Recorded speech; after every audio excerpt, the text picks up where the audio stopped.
Pak Umar menyilangkan 2 tanaman duku, hasilnya akan bagaimana, mana hasil yang terbaik yang mengalahi induknya, bisa diseleksi lebih awal.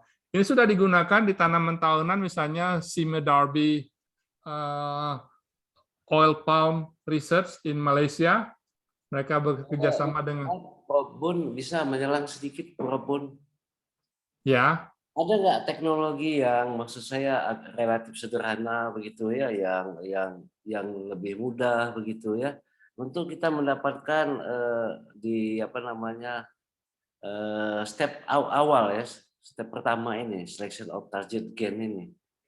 Misalnya ada 10 tanaman duku misal. Nah, kita kan 10 tanaman duku di mana itu di saya lebih, maaf Prof Bun, saya ngomongnya agak ke hal-hal yang agak fokus saja begitu ya, biar saya lebih paham. Ada 10 tanaman duku di Rasuan Oku Timur. Next, kita ke sono lah. Sekarang sedang berbuah, Prof Bun. Ini satu keanehan menurut saya. Duku komering itu 2 kali berbuah. 2 gelombang, biasanya kan tidak. Saya semalam makan duku, Prof Bun, dikasih tetangga. Saya jadi bertanya-tanya, dari 10 ini berarti ada kemungkinan duku yang memang agak nakal ini. Bisa berbuah 2 kali itu, tanda petik ya, agak nakal ya. Jadi dia sensitif dengan perubahan iklim begitu ya. Nah, saya ingin tahu dari 10 ini, misalnya di selection target gen yang mana, pohon yang mana yang bisa kita deketi. Kalau 10 ini kita lakukan seleksi, ini agak repot kan? Agak repot, biayanya macam-macam kata Prof Nuni tadi kan, kata Ibu Mary juga tadi kan. Ada nggak alat-alat yang cara mudah begitu ya, yang tidak apa-apa lah, sulit dikit statistiknya, upaya dikit apa-apa, tapi tepat dalam seleksi of target gen begitu. Itu Prof. Jadi sebelum ke situ kita harus yakin dulu bahwa yang penyimpangan tadi yang berbeda dari yang lain ini memang ini karena faktor genetik atau karena hanya faktor lingkungan yang memang selama ini dia tidak muncul karena pada lingkungan tertentu saja dia muncul. Jadi kita harus tahu dulu kalau dia karena faktor lingkungan, berarti kita harus merubah budidayanya. Jadi di dalam lingkungan yang memungkinkan dia muncul sifat tersebut. Nah, untuk faktor genetik bisa kita lakukan ambil yang contrasting, jadi yang berbuah 2 kali setahun dengan yang berbuah sekali setahun dari lokasi yang sama. Kita bandingkan DNA structure-nya.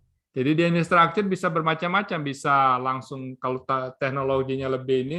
Sekarang ini untuk teknologi seperti itu, Pak Umar, kita tidak perlu harus punya alat, punya mesinnya sendiri. Sudah banyak sekali perusahaan-perusahaan yang memberikan servis.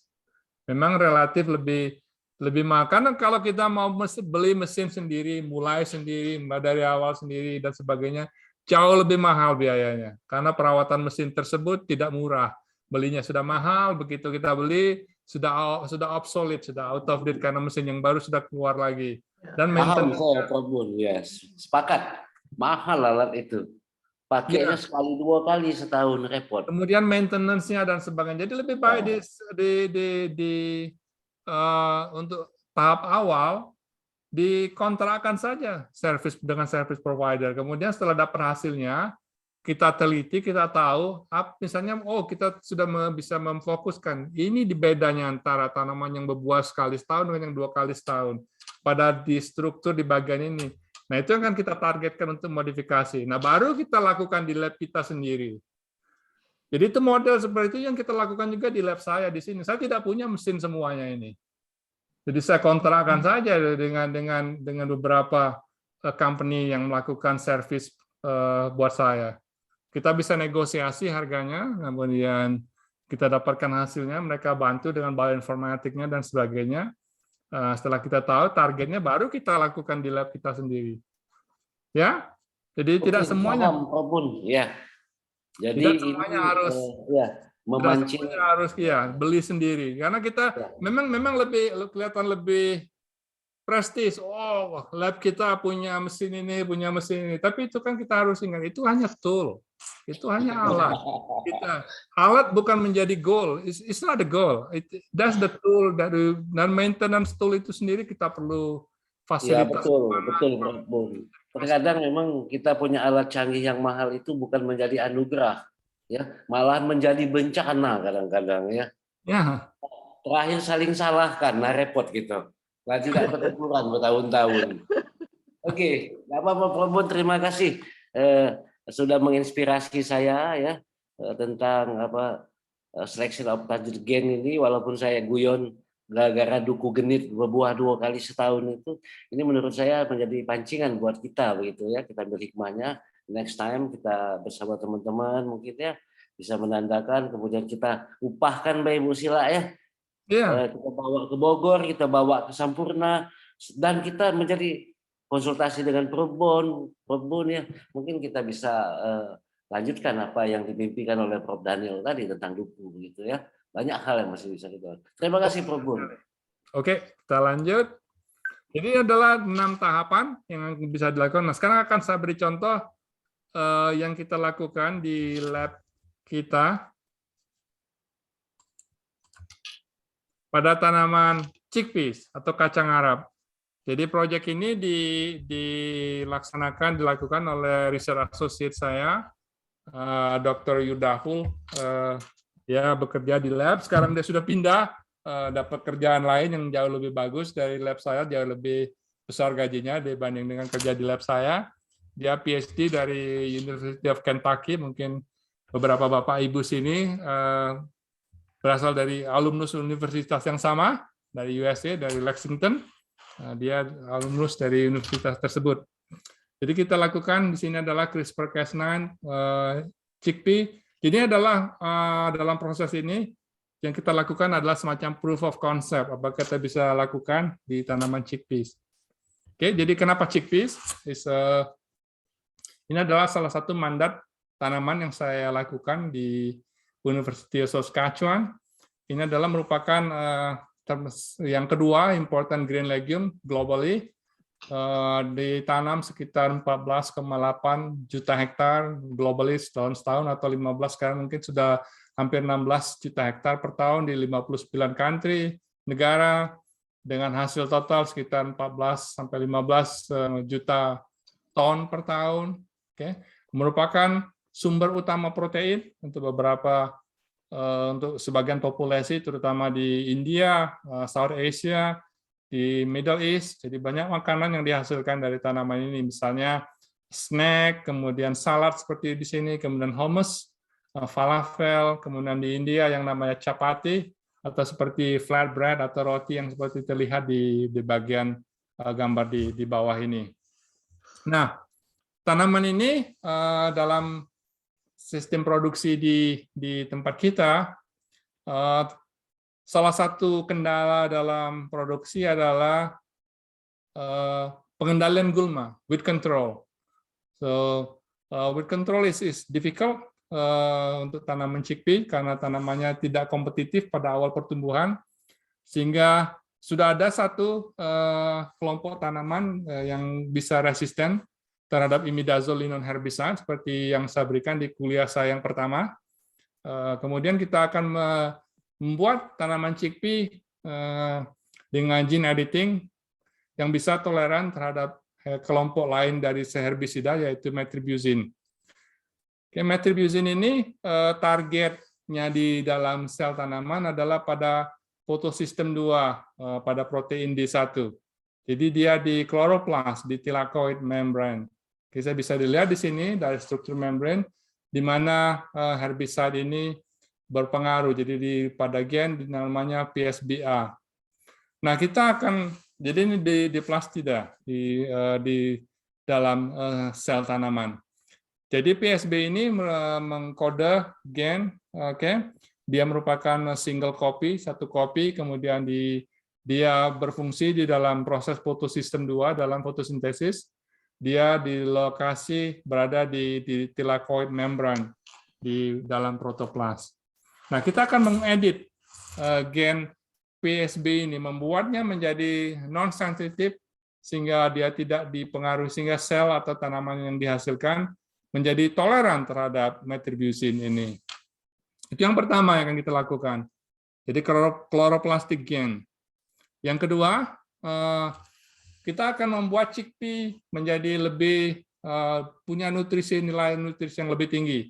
Salah satu keuntungan chickpea selain protein, chickpea juga mengandung provitamin A atau beta karotin. Misalnya contoh di sini secara alami, golden rice yang dengan GM beta karotinnya antara 1,6 sampai dengan 37 mikrogram per gram. Chickpea bisa sampai 38 mikrogram per gram. Kita mau targetkan ini menjadi sekitar 50 atau 60 mikrogram per gram.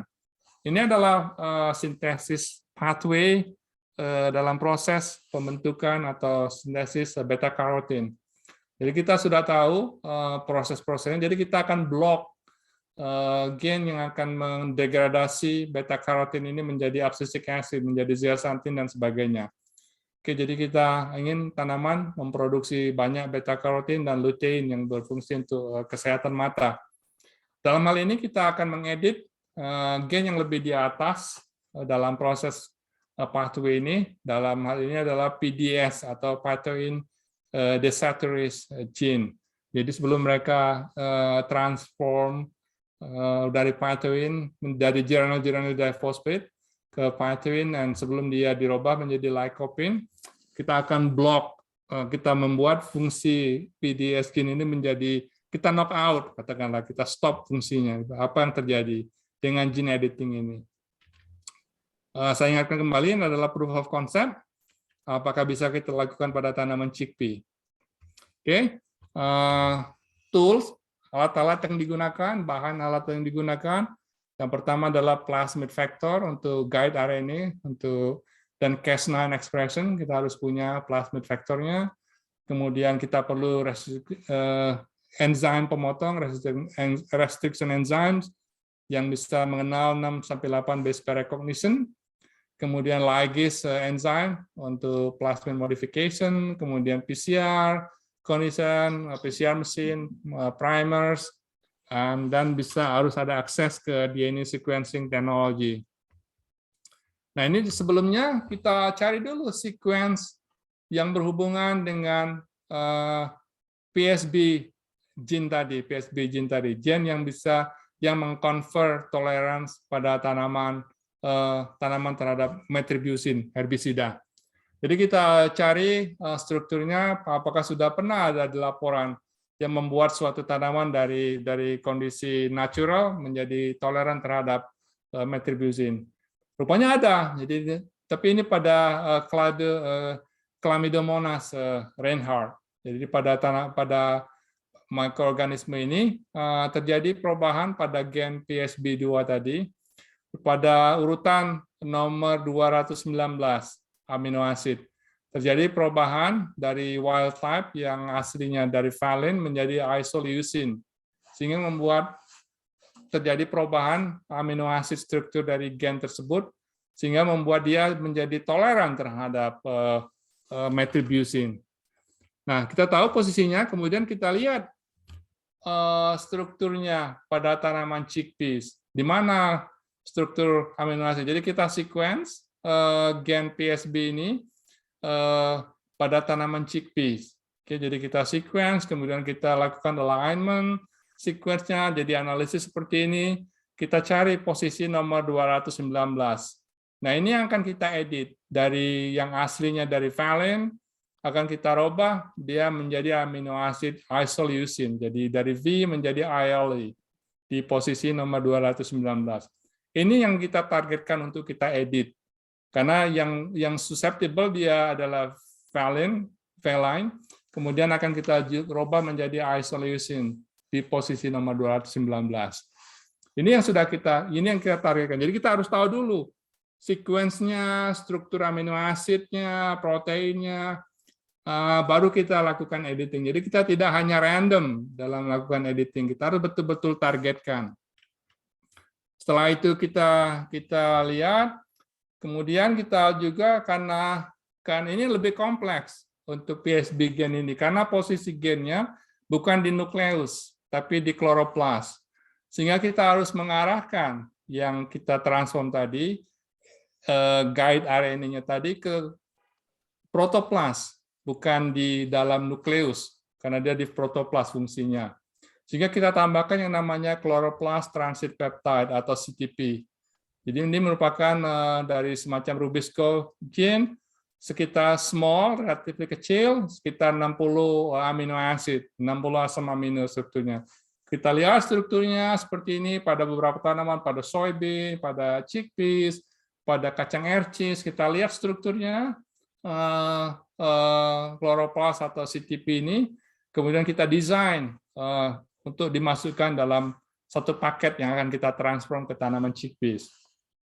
Oke, kemudian itu yang pertama, jadi yang akan mengubah PSB, kita akan edit. Ini yang kedua adalah kita akan mengedit gen yang berhubungan dalam biosintesis beta karotin. Jadi kita juga lihat strukturnya. Jadi gen PDS pada tanaman chickpea, tanaman petunia, kita bandingkan strukturnya di posisi mana yang akan kita edit, sehingga kita maksudnya kita lakukan stop codon. Jadi kita tahu dulu struktur gennya, di mana exon, intronnya, di bagian mana akan kita edit, dan itu akan kita desain guide RNA-nya. Oke, nah setelah itu, sekarang bagaimana mendesain guide RNA-nya akan kita lakukan. Ini kita lakukan dengan melihat ada banyak program yang available database. Salah satunya yang kita gunakan adalah program yang namanya CCTop Online Predictor. Oke, jadi ini adalah program, jadi ini bisa dilihat. Ini publicly available dari grup di Jerman. Bisa dilihat di websitenya di atas. Ini adalah salah satu program yang memungkinkan kita untuk mendesain target yang akan dipotong. Jadi mendesain guide RNA-nya. Kenapa saya pilih program ini? Karena mereka sudah memasukkan mereka punya database sequence chickpea di dalam program ini, dalam database mereka. Jadi dalam program ini kita akan lihat, kita masukkan sequence yang akan kita edit, kemudian kita masukkan query-nya, maksudnya komponennya, parameter yang akan kita lihat, berapa panjangnya, targetnya berapa, di mana yang akan kita lihat, misalnya di bawah ini ada yang tanda panah sebelah ini, panjang dari guide RNA-nya 20 nukleotida, kemudian sequence-nya yang akan kita edit, kita masukkan semua di sini. Kemudian PEM-nya jadi sequence 3 nukleotida yang akan dikenal dari proses dari gen Cas9 tadi, kita masukkan semua parameternya di sini. Spesiesnya apa bisa dilihat chickpeas. Setelah ini kita lihat, program akan memberikan alternatif. Jadi ada beberapa candidate guide yang akan kita buat dan lokasinya di dalam gen itu sendiri. Jadi misalnya yang pertama ini adalah misalnya T1, T2, all the way sampai T14. Ini adalah posisi di mana yang kita bisa lakukan editing. Jadi kita pilih dari sini yang mana yang kita lakukan editing. Kemudian bisa juga dilihat di sini apakah itu pada daerah exon atau intron atau intergenic position. Kemudian yang di bawah ini pada posisi gen, kemudian target sequence-nya apa. Jadi dia akan memberikan tabel seperti ini. Oke. Jadi setelah ini kita pilih mana yang akan kita edit atau mana yang akan kita potong DNA-nya. Selanjutnya kita desain PDS guide DNA-nya untuk RNA-nya untuk proses ini tadi. Oke, jadi kita desain, kita order, buat seperti yang akan kita buat 20 nukleotida. Ini akan kita buat dia dari pertama kita desain DNA-nya, kemudian dia akan ditransfer ke RNA pada proses transformasi nanti. Oke, jadi berapa zero mismatch-nya kita bisa terima, ada parameter-parameter tertentu, the photospacer agent motif atau PEM-nya, kemudian posisinya di mana yang akan kita potong, apakah di exon, kemudian di exon juga akan ada, karena tanaman bisa satu gen bisa lebih dari satu exon, bisa exon number 1, 2, 3, 4, dan sebagainya.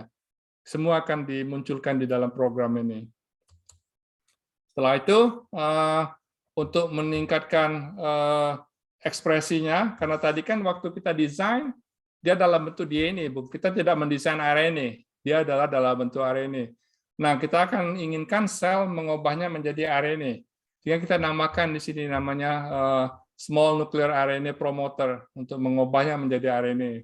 Jadi kita tambahkan lagi gene U6, jadi U6 small nuclear RNA promoter untuk mengubah yang dari DNA ini menjadi RNA. Oke, setelah itu kita clone di dalam plasmid. Jadi ada dua plasmid. Yang pertama adalah plasmid untuk guide RNA-nya. Jadi dari DNA-nya tadi, jadi di insert di plasmid yang pertama, oke, P blue gRNA pada site crescent site BBS1 site cloning. Kemudian dari sini kita transform ke destination Cas9 plasmid, jadi yang guide RNA. Nah, dari yang plasmid yang kedua ini yang akan kita transform ke dalam sel tanaman. Ini adalah semacam standar prosedur di molecular biology. Nah, yang pertama adalah gene PDS. Oke, jadi kita buat kasetnya seperti ini. Jadi ini target sequence-nya, kemudian guide RNA-nya di bawah ini. Kita tambahkan U6 promoter karena akan mengubahnya dari guide dari DNA menjadi RNA. Ini adalah yang untuk pertama, assemble untuk PDS, yang berhubungan dengan carotenoid biosynthesis. Oke, tujuannya dari sini adalah kita transform ke nukleus. Oke, ini relatif lebih simple dalam hal ini karena kita masukkan di sini ada yang namanya NLS, oke, nuclear localization signal di dalam kaset ini, dalam assemble ini. Yang kedua adalah PSBA, jadi gen yang kita mau mengedit gen ini untuk mengubah strukturnya sehingga tanamannya yang dihasilkan bisa resisten terhadap metribuzin. Jadi ini agak lebih kompleks karena sasarannya adalah chloroplast, bukan nukleus. Jadi dalam hal ini kita yang NLS ini, nuclear localization signalnya kita remove, kita take off, kita buang, maksudnya kita potong, kemudian kita modifikasi lagi, kita tambahkan chloroplast transit peptide. Okay. Bisa juga kita tambahkan HDR, homology directed repair dalam proses ini. Akan kita masukkan dia ke dalam plasmid ini. Setelah itu, kita transform, targetnya ini adalah chloroplast, karena gen ini dia berfungsi adalah chloroplastic gen. Oke, jadi setelah itu ini prosesnya. Jadi dari tanaman, dari seedling atau bibit chickpea ini kita ambil protoplastnya seperti dalam gambar ini.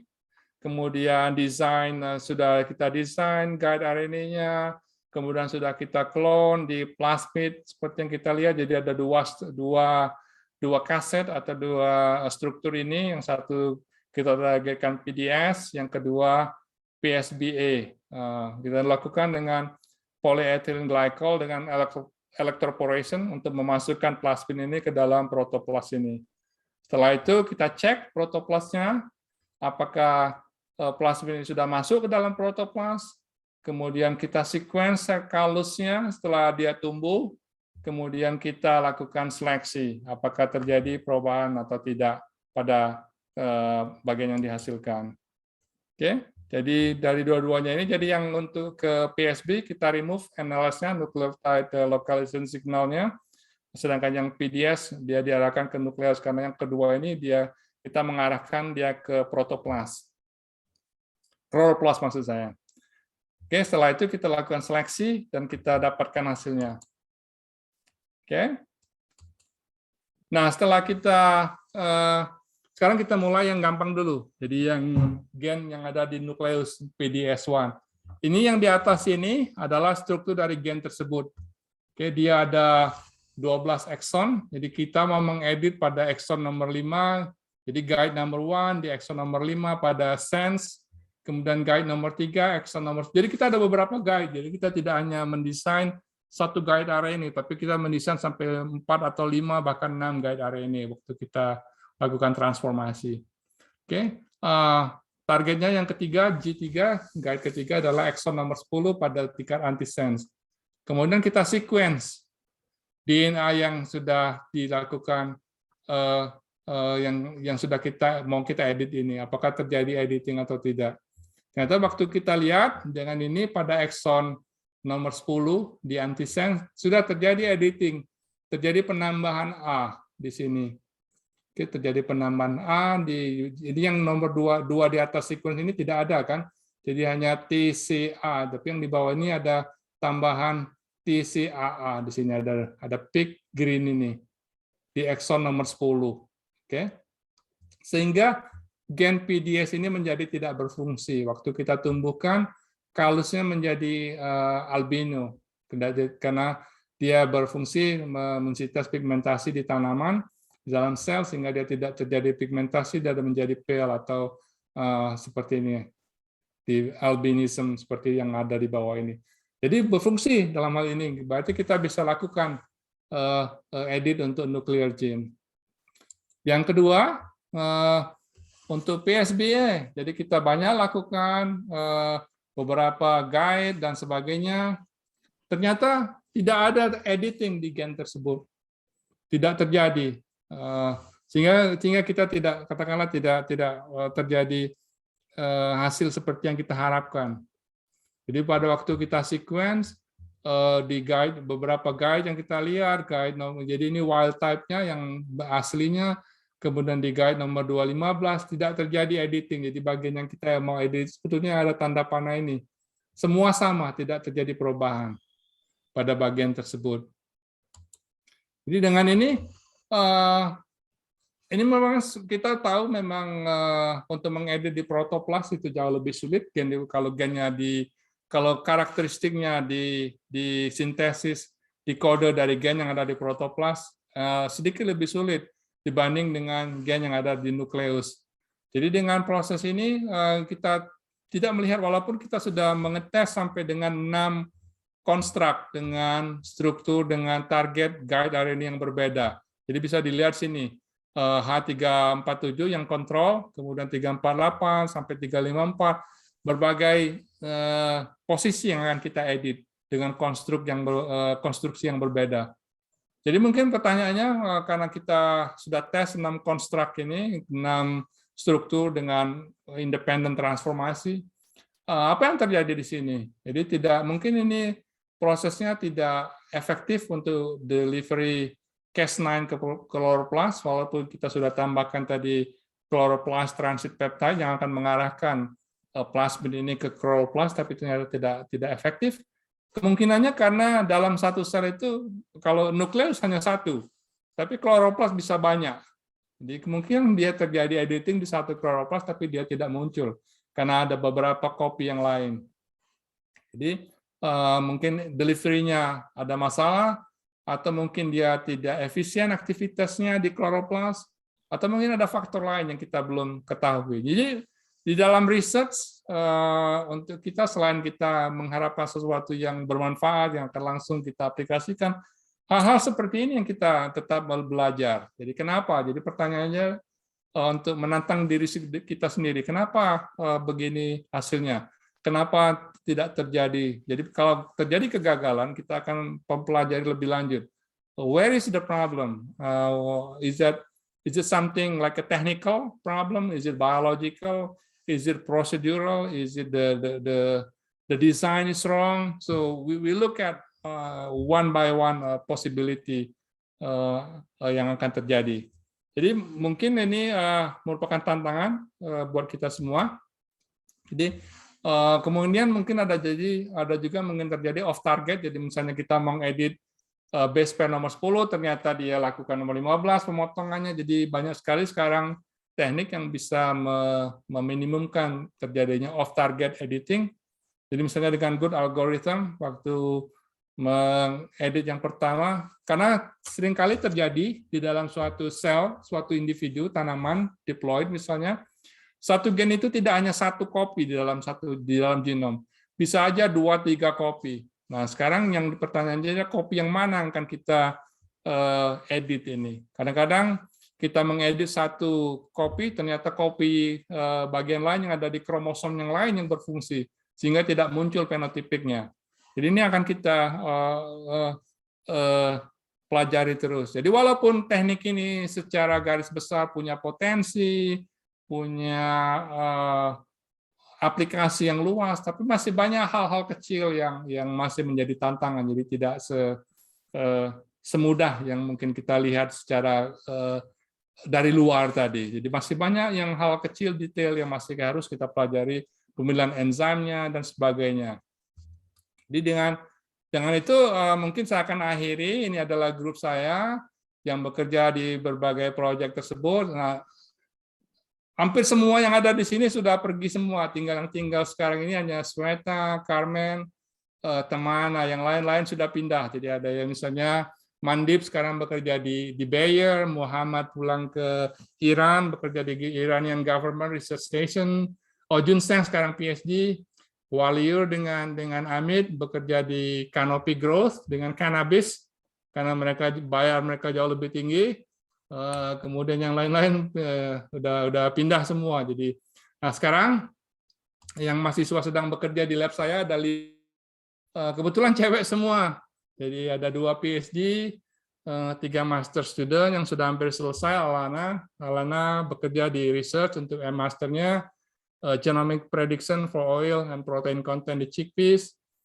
Kemudian ada Kayla bekerja di modification gen yang biosinthesis long fatty acid di canola.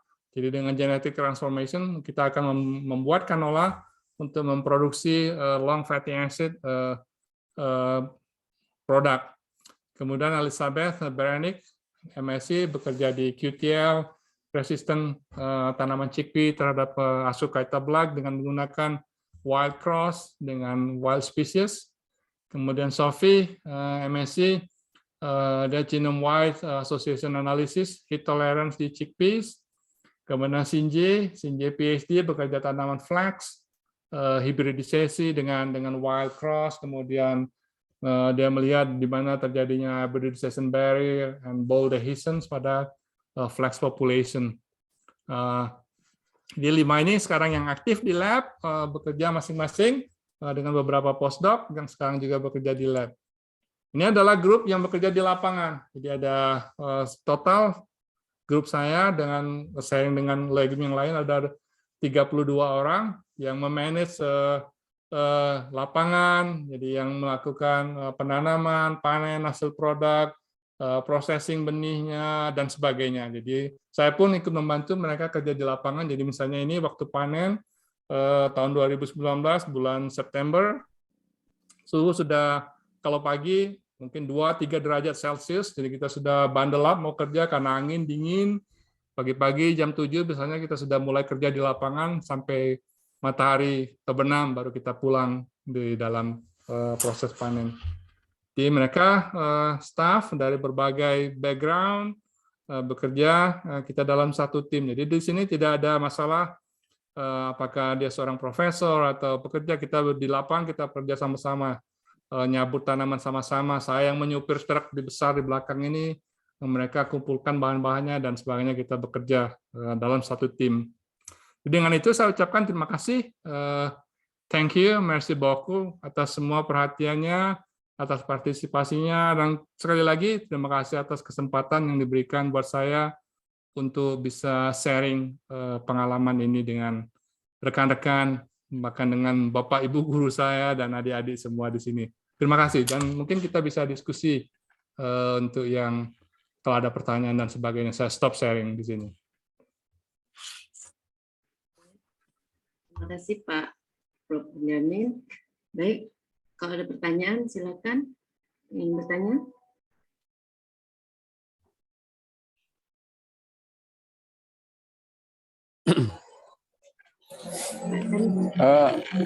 Pak Bun. Ya, Mbak Chandra, apa kabar? Alhamdulillah sehat. Pak Bun sehat, Pak Bun. Sehat, Jan. Kawan lama. Alhamdulillah. Iya. Terima kasih ini satu paparan yang sangat menarik. Saya ngamati begitu ya. Saya ngebayangkan begitu ya. Manusia ini makin banyak, populasi manusia makin banyak, tentu perlu makanan banyak begitu ya. Bisa nggak kata Pak Bung kita buat beras itu? Kalau biasa makannya 2 piring, sepiring betul kenyang itu, makan 3 suap kenyang begitu. Tapi cukup proteinnya, gizinya. Bisa nggak dibuat Pak Bun? Ini Iya. ada ini Chan, mungkin kita tidak perlu Iya. buat, tapi sumber dayanya ada. Saya Iya. pengalaman pernah bekerja di Ethiopia, Chan, ya. Jadi saya cerita dari tahun 2007 sampai 2015 kita punya proyek di Ethiopia. Waktu itu government memberikan dana buat kita. Dia minta tolong dibantu nih Ethiopia. Kita ini setiap tahun memberikan food aid, jadi memberikan produk makanan ke buat mereka. Jadi mereka minta bagaimana supaya mereka ini bisa mandiri, bisa menghasilkan produk sendiri. Jadi saya bekerja di sana dengan tim dari soil science, dari sosiologi, nutrisi dan sebagainya. Nah, Ethiopia ini kan punya makanan ini yang dari teff. Teff itu sejenis rumput sebetulnya. Bijinya kecil-kecil, tanamannya teff. Eragrostis teff nama latinnya. Mereka ambil bijinya. Seperti Jawawut bukan? Kayaknya seperti Jawawut. Ingat Jawawut? No, cuma ada di Ethiopia. Jadi Eragrostis teff namanya, kayaknya seperti padi tapi dia di lahan kering, dia tahan terhadap drought. Mereka ambil bijinya, kemudian mereka giling, kemudian dibuat semacam adonan ya, dibuat kayak martabak. Jadi tapi martabaknya empuk, lembut sekali. Nah, ingat Ethiopia ini negara yang kering, jadi makanan susah. Nah, Eragrostis teff ini nama makanannya injera. Jadi kalau Ican atau adik-adik atau teman-teman Google injera akan ketemu jenis makanan orang Ethiopia. Injera. Ya, roti ini punya kalau di dalam istilah food science atau ini very high satiety index. Makan sepotong pagi kenyang seharian.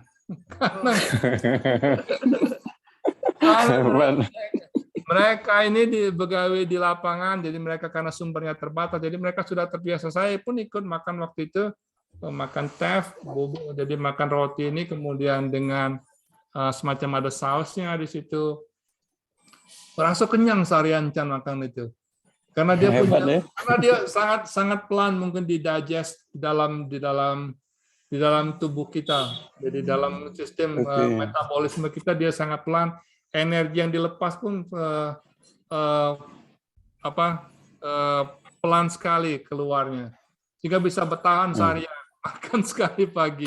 Tambah lagi dengan kopi Ethiopia. Kopi Ethiopia itu mereka makan kopi, minum kopi itu cangkirnya kecil segini, 1 kali teguk. Tapi kentalnya minta ampun. Jadi minum kopi sana secangkir itu mungkin langsung terasa di jantung tuh dok. Jadi dengan injera, jadi ada sudah makanan-makanan tertentu yang memang punya high sedikit. Jadi kita bisa lihat dari makanan-makanan misalnya struktur injera tersebut, apa yang membuatnya? Pertanyaannya adalah apa yang membuat dia punya high satiety index? Apakah struktur karbohidratnya, struktur protein atau yang lain-lainnya yang membuat dia seperti itu? Nah, itu yang akan kita lihat. Jika nanti kalau pun memungkinkan, itu yang akan kita edit pada tanaman padi, bikin padi berasnya itu seperti injera tadi. Sehingga makan segenggam pagi kenyang seharian. Jadi kira-kira seperti itu, Chan. Jadi mungkin pada suatu saat nanti yang prosesnya jadi sesuai, atau mungkin kita hasilkan makanan yang bisa didigest begitu kita membutuhkan saja, begitu tubuh membutuhkan. Jadi tidak seharusnya begitu lepas dalam perut langsung menghasilkan burst energi, ledakan energi, sehingga sudah itu kita terkapar, kecapean setelah itu, kayak minum terlalu banyak minuman. Jadi yang pertama itu kan kita tahu dulu apa yang membuatnya seperti itu, yang membuat dia bisa tahan lama di dalam tubuh, apa dia struktur protein. Jadi karbohidrat, protein ataupun lipid yang ada di situ, itu akan kita pelajari bagaimana strukturnya. Dan nanti kita setelah itu kita tahu komponennya dan kita pelajari biosintesisnya. Setelah kita tahu biosintesisnya, apa yang menghasilkan ini, itu akan kita otak-atik, akan kita editnya. Seperti itu alurnya, Chan. Semua memungkinkan. Seperti yang saya bilang tadi. Walaupun tantangan-tantangan secara teknikal masih banyak, tidak semuanya. Kalau tidak ada tantangan lagi kita selesai, tidak ada lagi orang Habisnya. lagi penelitian. Ingat, Sudah waktu jadi, kita, Pak Bun, ingat Pak Bun, waktu kita di kampus dulu, kita menghayal kan, nah, bisa banget bawa minyak ini kan, bawa BBM. Kita buat umak minyak baik gitu kan, sak kapsul ya. Ada mak bensin, ada mak solar minyak, gitu begitu kan. dilempar jadi Iya, cair semua. Cemplung. Zaman kita waktu sempat bahas macam sumur gitu kan. Sumur bahaya jadi minyak kan sumur kita. Ayo, ingat masa lalu gitu. Nah, Terima ya. kasih Pak Bun informasinya ya. Sama-sama, Chan. Makasih Terima banyak. kasih. Ya, terima kasih Pak Chandra. Pak Chan. Pak Masih Bun, ada yang lain? Assalamualaikum Pak Bun. Pak Bun, Assalamualaikum. Waalaikumsalam. Pak Abu Waalaikumsalam. Maya. Ya. Pak Pak Siapa Bun. ini? Oh, Silakan. Pak Abu, apa kabar Pak Abu? Iya, sudah kangen aku tuh ngeliat di sini tadi, baru tadi pagi baca ini kan. Nah, lagi Iya. melok bergabung, pengen nak denger suara Bun langsung nih ini. Apa kabar, sehat ya? Sehat Pak. Iya, alhamdulillah. Mudah-mudahan sukses, panjang umur, karyanya banyak. Sama-sama. Buat Pak Abu juga. Ya, alhamdulillah. Aku tahun depan pensiun. Oh, Iya, tuh. kalau di kami ini Pak Abu, bapak-bapak, ibu-ibu, adik-adik, dakati masa pensiun. Oh itu ya. Terserah anak sampai berapapun, karena kurang uang. Iya. Ya sudah istirahat Bu lah batas itu. Kurangkan uang, jadi Iya. terserah. Iya tertarik aku ngikutin kuliah tadi. Ini di sebelah aku ini ada cucung nih banyak ganggu pula nih sampai nak ngomong nih. Tidak apa-apa, dia nak melok kuliah. Iya, nah jenggotnya nah tetap ada nah. Halo. Iya. Jadi saya tertarik Pak Bun, saya minta informasi, mungkin terakhir di dalam proses transformasi gen itu yang paling banyak digunakan dalam proses transformasi sampai sekarang itu laboratorium yang tingkat keberhasilannya dan efisiensinya yang banyak, yang murah itu melalui peralatan menggunakan alat misalnya gen gun itu atau secara transformasi menggunakan masih minta bantuan mikroba misalnya seperti itu dalam prosesnya. Itu yang sampai sekarang banyak dilakukan. Itu yang mohon informasinya. Kemudian di bidang perlindungan tanaman sekarang ke arah mana Pak Bun yang banyak digunakan untuk dicari sekarang, apakah ke ini menjaga untuk kualitas ya ataukah untuk menekan resistensi ya, menekan supaya dia resisten misalnya seperti tadi herbisida kan sama ya. Tapi tingkat kesulitannya karena ada gen yang diganggu tadi fotosistem 2. Jadi berarti kan agak ada kesulitan tadi masih ada kesulitan. Ini sebentar sayang nak ngomong nih Pak ya bingung. Iya. Mungkin seperti itu Pak Bun. Ya, terima kasih Pak Abu. Terima kasih. Jadi informasinya aja ya. Ya, yang pertama jadi dari teknik ini jadi pada prinsipnya gen editing ini kita tidak mengambil gen dari tanaman atau spesies lain, tapi gen yang ada di tanaman itu sendiri kita ambil kemudian kita edit dan kita transformasi kembali ke tanaman tersebut atau individu tersebut. Dalam prosesnya tergantung spesiesnya apa Abu. Ada yang efisien dengan gen gun, ada yang efisien dengan agrobakterium, ataupun dengan yang paling mudah adalah dengan elektroporasi. Elektroporasi dengan protoplas. Itu yang paling mudah secara teknik, tapi efisiensinya rendah. Tapi hampir semuanya, mungkin yang paling berhasil kalau sistemnya bekerja adalah dengan agrobakterium. Oh itu ya. Agrobakterium.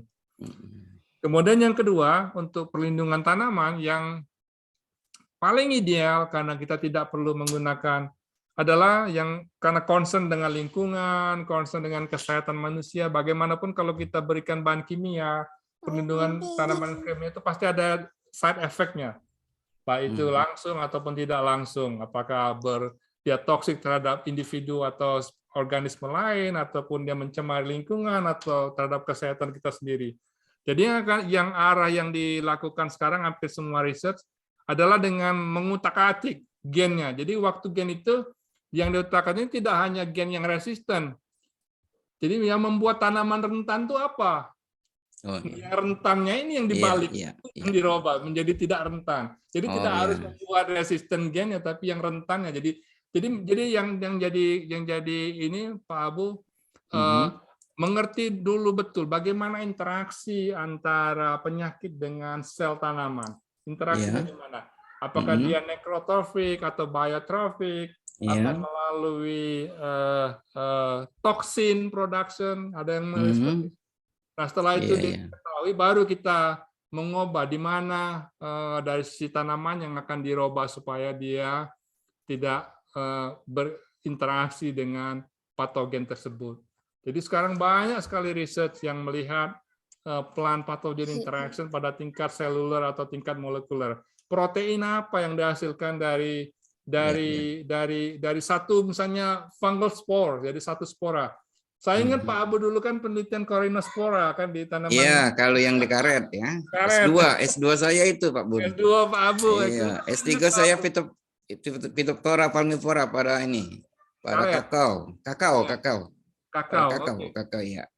Jadi jadi pengertiannya dulu. Jadi setelah tahu proses sampai terjadinya susceptibility atau keresisten baru di-edit. Jadi arahnya dari sekarang adalah membuat individu tanaman itu sendiri resisten terhadap penyakit-penyakit tersebut. Iya.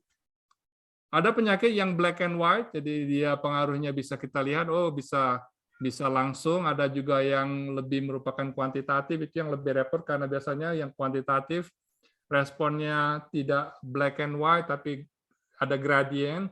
Biasanya lebih dari satu gen prosesnya, ada banyak pathway yang bisa menimbulkan resisten atau susceptible, sehingga tidak bisa hanya mengedit satu atau dua gen, tapi ada banyak sistem yang harus kita lakukan. Ya, terima kasih Pak Bun informasinya. Sama-sama, Jadi Pak. besok pagi mungkin Bu Sila ya, saya juga mungkin ikut lagi bergabung. Ya, sukses untuk Pak Bun ya, sehat-sehat ya. Sama-sama Kak Abu, terima Ya, kasih. sukses yuk. Terima Assalamualaikum. kasih, Pak Abu. Masih ada Bapak-Ibu yang lain? Ini ada yang di chatting, Sila. Oh iya, baru. Ada berapa dari Noviani? Oke, mungkin saya baca Sila ya, Ibu Susila. Iya, silakan Pak Bun. Noviani, second semester student plant protection, gene editing is knowledge that is so new to me. There are so many things that I don't understand. There's a question that I really want to know. Clear protection and efficient targeted plant breeding technology enable.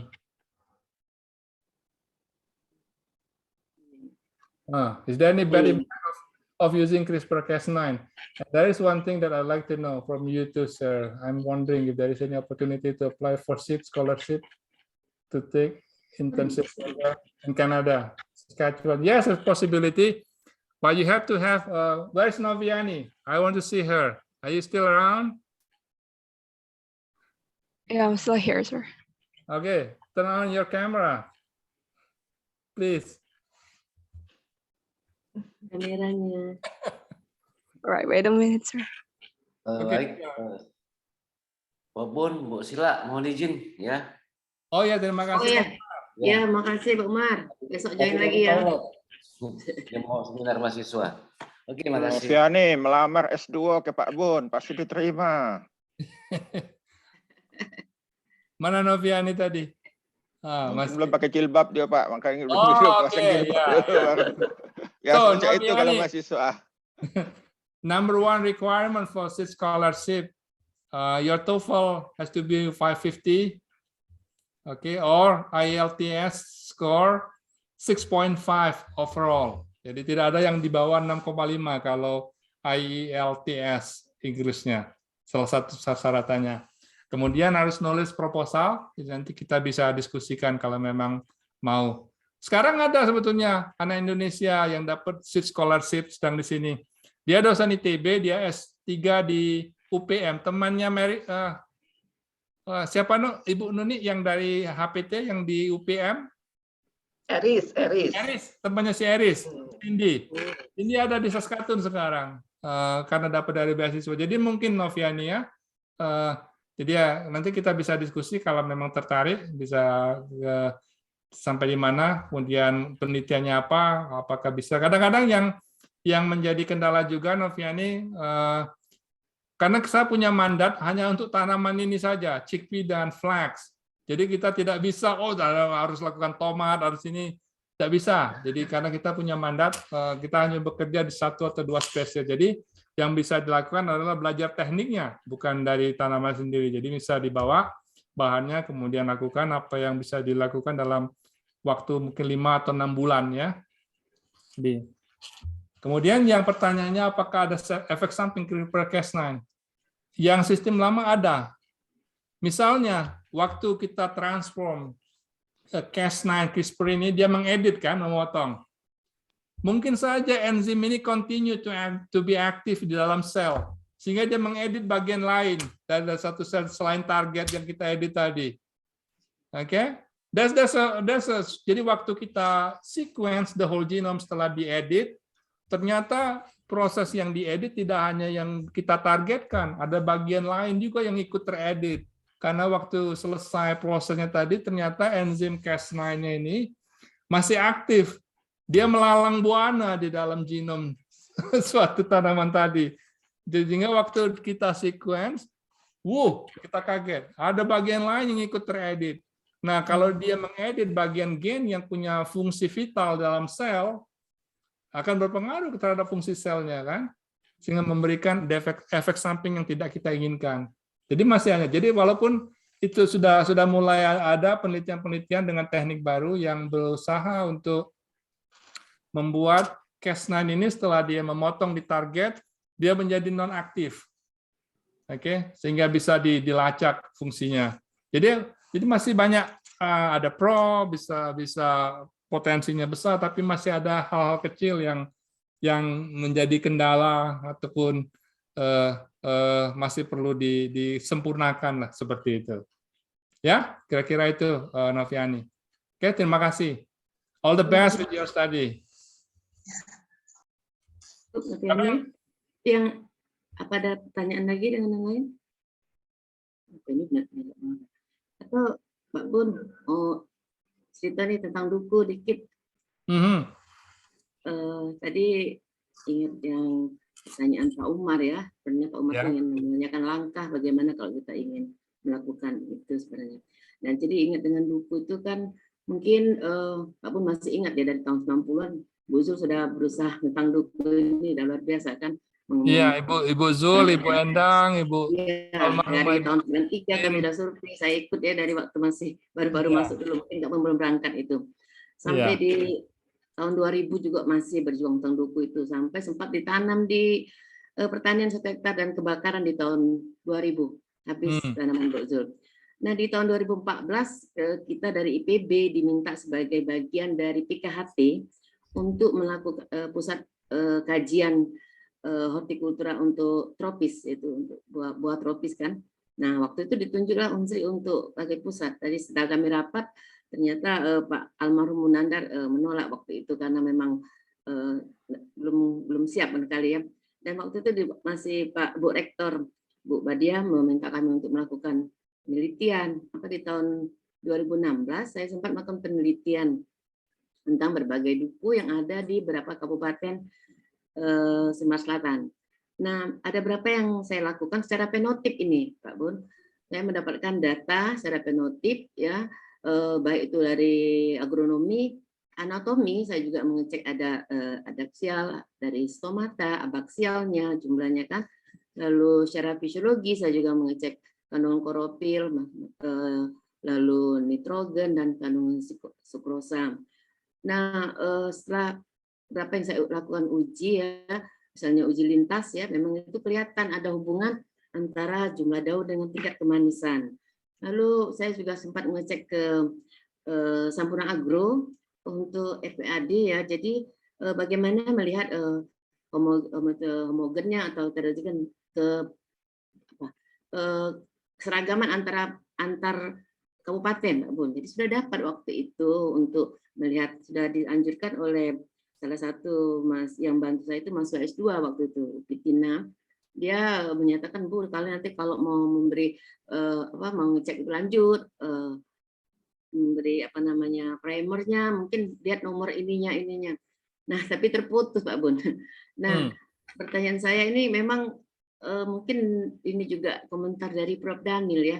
Kita perlu mengumpulkan gen duku ini bagaimana. Apa yang harus tindakan yang sederhana yang bisa dilakukan di sekarang ini apa untuk pertama kita menyimpan dulu untuk gen rasuan kan, rasuan yang punya kelebihan ya. Saya juga mengecek dari buah duku itu ketebalan kulit buah, lalu berat dari masing-masing siungnya itu, besarnya biji, beda-beda memang, beda-beda. Semua sudah ada data waktu itu dan sempat ada yang terbit di Malaysian MAB ya, jurnal Malaysian of Biology. Ada yang saya terbit satu di sana waktu itu, ikut seminar internasional di Lampung, di Unila, berhasil. Tapi sekarang itu tadi Pak Bun, mungkin karena Indonesia tidak pernah fokus ya, jadi pindahin lain lagi, banyak yang gawe. Tapi masih tertarik, penasaran karena duku merupakan maskotnya Sumsel. Nah, apalah saran Pak Bun untuk duku ini? Jadi data-data tadi Bu Sila, datanya satu musim saja atau beberapa tahun dilakukan? Baru 1 tahun, waktu itu dana dari pusat, dari skema unggulan perguruan tinggi. Tetapi pada tahun 2017 karena merger antara Dikti dengan Kemenristek waktu itu menjadi berubah dan pengajuan berikut itu saya tidak mengajukan lagi waktu itu kan. Nah, itu tahun pertama dana dari pusat itu. Dari pusat. Jadi hanya baru 1 tahun dan secara penotip baru, belum lagi di ya penotip penting karena bahkan data dasar yang dibutuhkan. Kemudian pertanyaan kedua, data fenotip yang dikumpulkan tersebut pada spesies atau sampel yang sama, pohon yang sama di tag, jadi pohonnya ditandai yang diambil sampelnya. Apakah terjadi variasi dari tahun ke tahun? Misalnya pada tahap, misalnya ngambil sampel daun atau sampel buah. Oke, waktu kita pada tanaman-tanaman tahunan, terutama tanaman-tanaman buah dan sebagainya, apakah pertanyaannya adalah apakah pertama karakteristik yang dikumpulkan tersebut konsisten dari tahun ke tahun? Dengan kata lain, dia tidak dipengaruhi oleh lingkungan, jadi dia truly faktor genetics. Jadi karena kita ini dalam proses semua ini kita bekerja dengan genetik tanaman. Jadi kita harus pisahkan dulu mana yang dia pemunculan fenotip ini karena respon terhadap lingkungan. Tapi genetiknya sama. Jadi kita harus tahu dulu di mana. Jadi konsisten. Jadi itu bisa dilihat dengan membandingkan dari minimal 2 atau 3 tahun, kemudian pada sampel yang sama, kalau bisa pada bulan dan pada periode yang sama, pada tingkat fase yang sama. Jadi kalau dia ada proses sigmoidal, jadi kurvanya, pada poin yang sama. Jadi itu dulu dilakukan. Jadi kalau kita sudah tahu, bisa dilihat, misalnya ini sampel di Rasuan, sampel di Sirap Pulau Padang, sampel di Cempaka, dan lain-lain. Oh, ini lebih konsisten antara satu dengan lain. Nah, setelah itu baru diambil sampelnya, daunnya, kemudian dari beberapa lokasi tadi, diambil sampel daunnya, kemudian baru dianalisis DNA-nya, struktur DNA-nya, bisa berupa dalam bentuk marka, berarti dalam bentuk potongan DNA yang kita lihat profilnya beda satu dengan yang lain, atau bisa di sequence semuanya, baru dibandingkan, yang itu yang namanya association analysis. Jadi mengasosiasikan antara variabilitas yang diamati di luar yang konsisten antara tahun ke tahun. Jadi dari data 2-3 tahun tadi kita bisa lihat berapa besar perbedaan variasi dari tahun ke-1 ke tahun kedua ke tahun ketiga. Berapa persentase karena perbedaan tahun dan berapa persentase karena konsisten lokasinya. Itu yang kan jadi misalnya dalam satu lokasi, jadi nanti analisisnya Ibu Sila ada analisis variabilitas per lokasi, per tanaman, per antar pohon dalam satu lokasi, antar lokasi dengan satu dengan lokasi yang lain, antara tahun ke-1 dengan tahun kedua dengan tahun ketiga, seperti itu. Nah, ini baru ketahuan semua dari situ, terlihat nanti berapa konsistensi atau faktor genetik yang kita lihat nanti. Nah, itu yang akan kita cari. Kalau kita sudah tahu, oh ini yang konsisten antara lingkungan dan environment, baru kita lihat terjadi apakah di rasuan lebih banyak variabilitas dibanding dengan di Sirah Pulau Padang, atau di Belitang lebih stabil dibanding dengan di Sekayu. Bisa dilihat semua nanti di situ. Nah, baru kita lihat ke faktor genetikanya di mana, di gennya tadi, di mana yang lebih unggul. Nah, pada waktu mengumpulkan tersebut, kalau bisa kita buat juga koleksi ex situ, mungkin secara vegetatif. Jadi tidak perlu ngambil sampel bolak-balik ke kebun terus setiap tahun, mengumpulkan sampel. Jadi kalau misalnya untuk DNA, kalau ada seedling, karena kan bahannya sama seedling dengan tanaman besar. Jadi kalau ada sampelnya dari pohon, Duku ini menyebut silang atau menyebut sendiri? Ini sendiri, dia closing, tidak terbuka penyebutan. Jadi dia selfing. Close, iya, selfing kayaknya, selfing. Kalau dia selfing, berapa persen selfing? 90%, 100%, 70%? Kalau saya amati yang di lapangan sekali, 100% itu selfing, karena dia tidak ada pemekaran. Tidak ada penyerbukan silang sama sekali? Tidak ada penyerbukan, tidak ada. Jadi self-compatible ya. Silang. Nah, itu jauh lebih mudah kalau dia memang 100%. Berarti dari tiap pohon itu bisa diambil bijinya, ditanam, berarti dia akan sama dengan induknya, kan? Kalau dia selfing, karena dia sudah bertahun-tahun. Iya. Jadi kalau tidak, mungkin dengan vegetatif lebih baik lagi. Dengan vegetatif diambil steknya atau dan sebagainya, sehingga dia sama persis. Jadi ini untuk sumber untuk DNA dan sebagainya. Jadi punya sampel di ex situ. Jadi nanti waktu mau ngambil sampel daun dan sebagainya, sudah punya sumber tisunya, misalnya tumbuh di rumah kaca atau di kebun koleksi.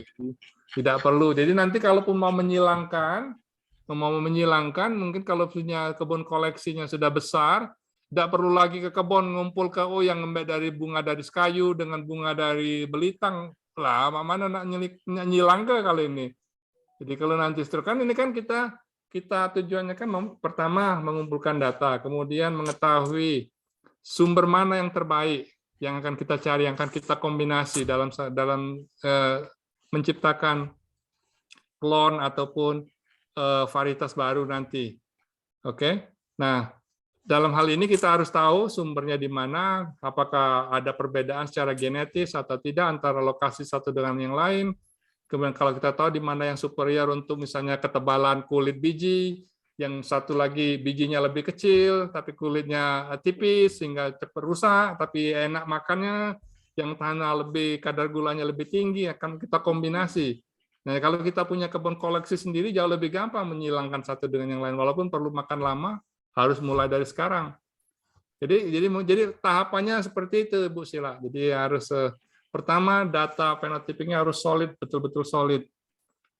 Harus tahu. Jadi keragaman. Jadi sampelnya tidak bisa hanya datang ke kebun, hari ini ke kebun Pak Ahmad, besok ke kebun Pak Soleh, lain-lain itu mungkin antara satu, walaupun dalam satu kampung.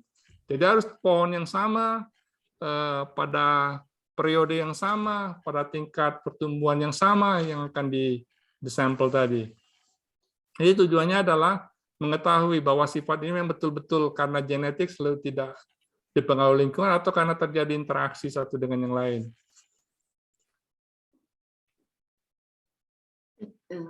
Pak Bun, lanjut pertanyaan sedikit ya. Kalau misalnya kita X itu ya, nanti kalau kan sekarang di fakultas tuh kami tanam tahun 2001.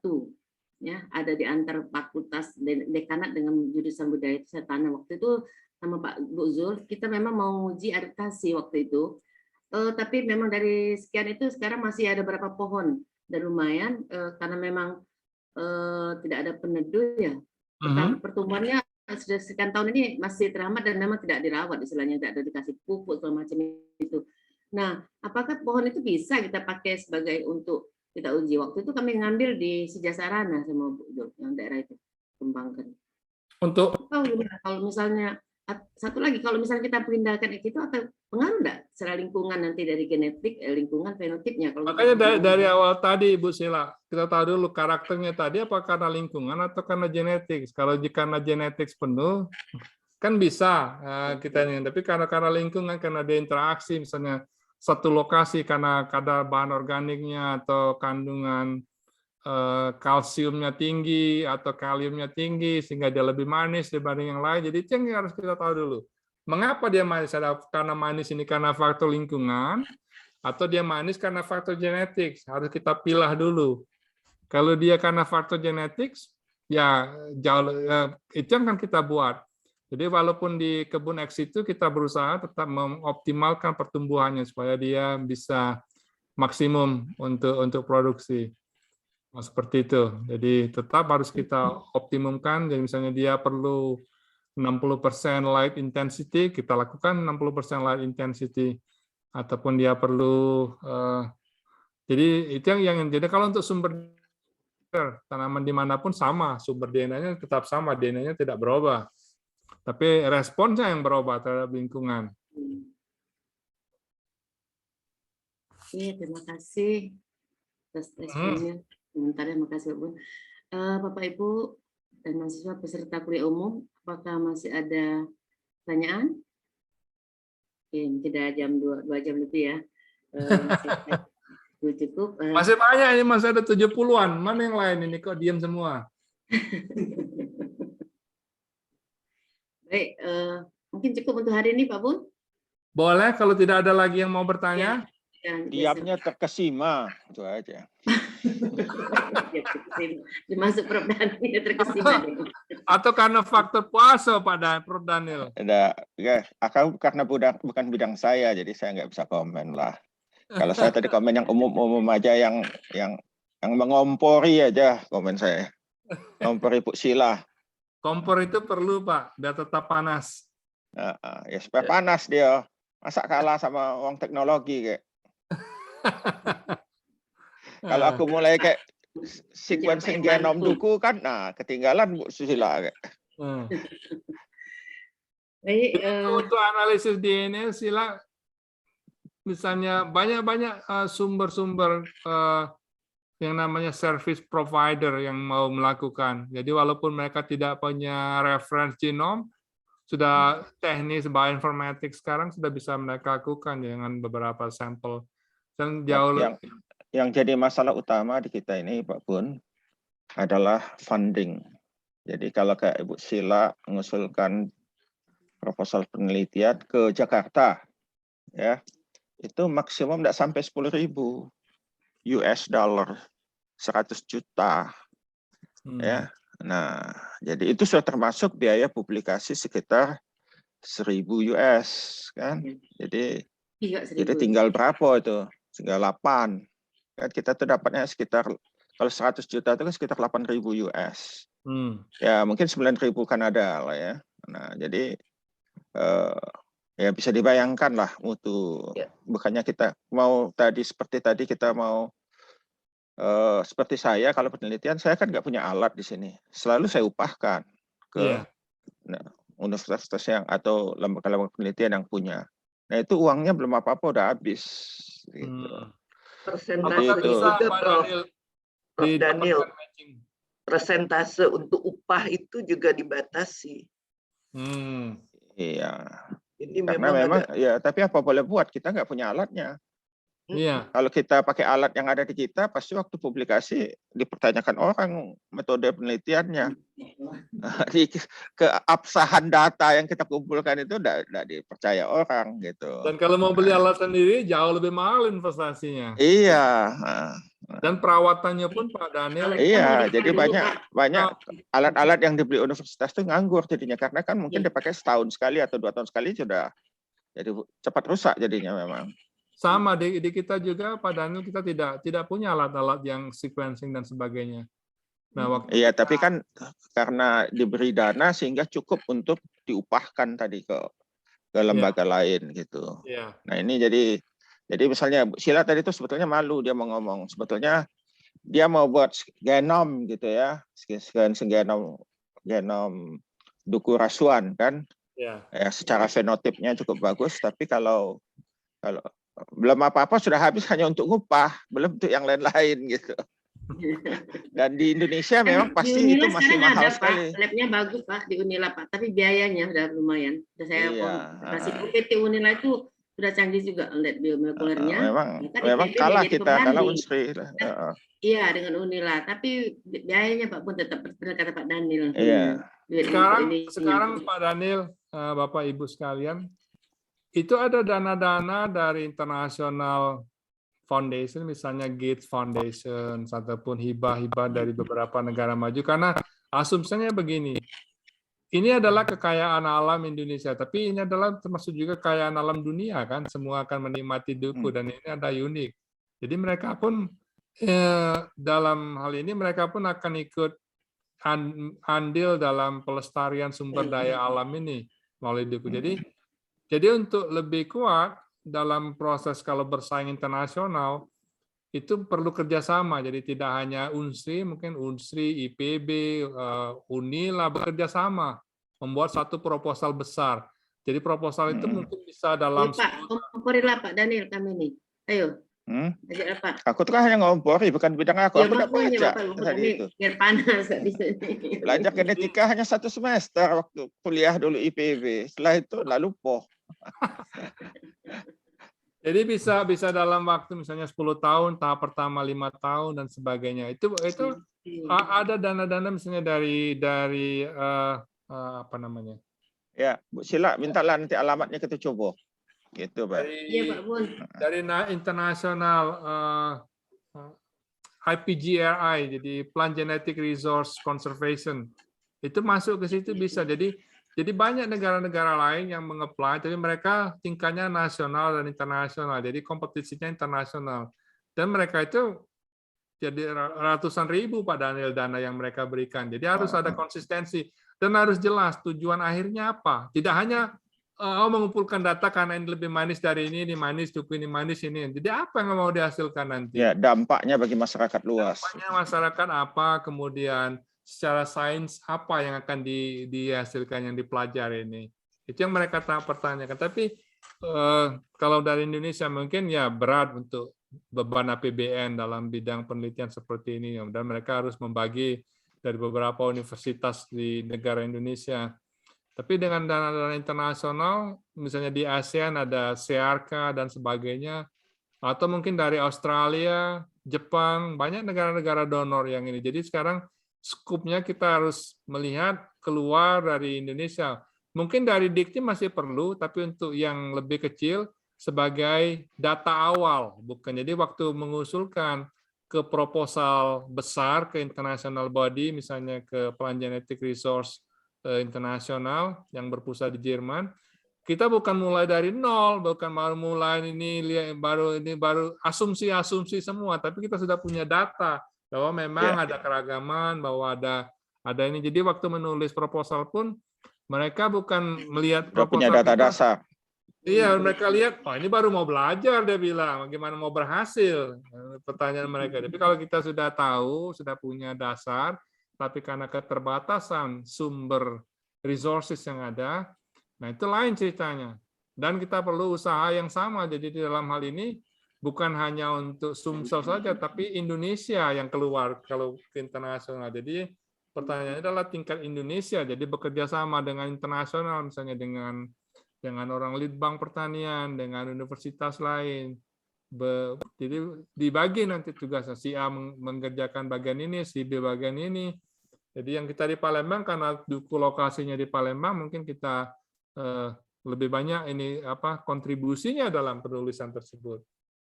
Jadi itu kan kalau hanya mengandalkan dari Dikti, dari negara, dari Indonesia mungkin apalagi untuk tanaman-tanaman tahunan yang makan waktu lama, ya semakin akhirnya tidak dampaknya flat, jadi tidak ada tanjakan, tidak ada lompatan seperti itu. Tapi kalau berpikirnya harus melihat keluar kemana ini akan yang bisa dicapai dengan keluar tadi. Baik. Sila, awak yang bodoh, aku nak pensiun. Lajulah. Udah terus no juga aku nih Pak, dari tahun 90-an dan no. Ya alhamdulillah masih muda lah dari Pak Prof Daniel. Mohon bantuannya. Baik, Bapak Ibu dan hasil peserta kuliah umum, mungkin untuk hari ini cukup, sudah berjalan lebih kurang 2,5 jam ya. Terima kasih Pak Prof Bunyamin Tar'an dan Bapak Ibu peserta semua yang masih bertahan hadir. Mohon kehadirannya besok kita lanjut kuliah mungkin ketiga pada jam yang sama, jam 8. Saya kira itu saja, saya akhiri. Assalamualaikum warahmatullahi wabarakatuh. Waalaikumsalam. Terima kasih. Waalaikumsalam warahmatullahi wabarakatuh. Terima kasih Bu. Nak lanjut kuliah? Ibu. Ya, Bu. Pamit ya. Ya, saya telat di jam 10 tadi, enggak apa-apa. Oh, oke. Ya. Sampai jumpa besok, Pak Bun. Sampai ketemu Chan besok, Pak Daniel, Prof Daniel. Ya, terima kasih Bun. Sama-sama, Nuk. Ada ujiannya sudah ini. Ada ujian. Yang lulus Besok baru dapat ujiannya, sertifikat. tapi jangan ada hadir. Besok ujiannya ini nih. Yuk, pamit dulu. Ada ujiannya, sudah ada kuis. Besok ya. Oke, sampai jumpa. Sampai ketemu, Pak. Ya. Oke, assalamualaikum. Waalaikumsalam.